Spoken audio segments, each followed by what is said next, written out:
szálltak el. A viharjelző pontok villogó fényjelzéssel jelzik, ha erős szélre, viharra kell számítani. A szél erősségétől függ, hogy milyen viharjelzést ad a rendszer. Nyugat-Ausztrália kormánya Perth városában található 5 csillagos Pan Pacific luxushotelben ad szállást. Nagyjából 20 hajléktalannak egy kísérleti program részeként jelentette a helyi sajtó.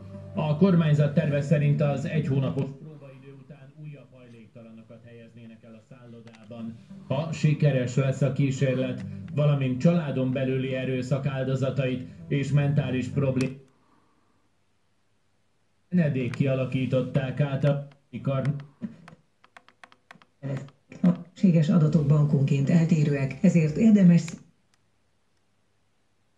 hogy milyen adatokat vár az adott pénzintézet.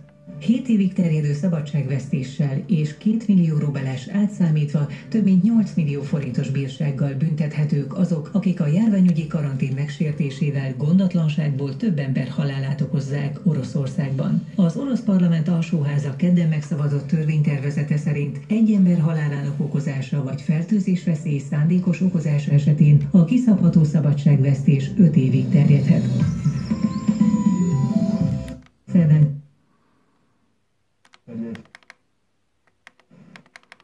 Estefelé északon alakulhat ki záporhó, megerősödik. Holnap napos, északon enyhén felhős idő lesz, de esőre ott sem kell számítani. Fagyos lesz az éjszaka, hajnal -8, napközben 8-14 fok várható. A következő napokban fokozatosan melegszik az idő.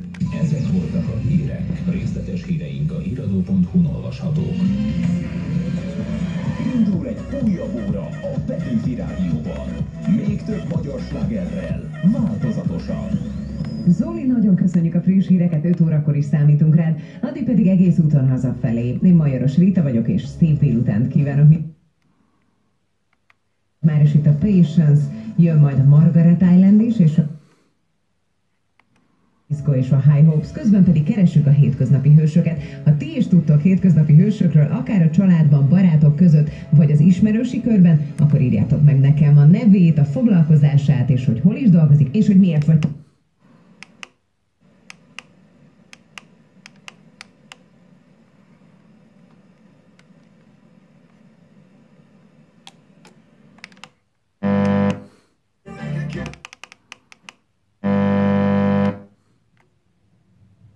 Találhatóak meg, ezeket önkéntesek kezelik, mondta a Kossuth Rádió reggel.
así, la paz no me la tumba.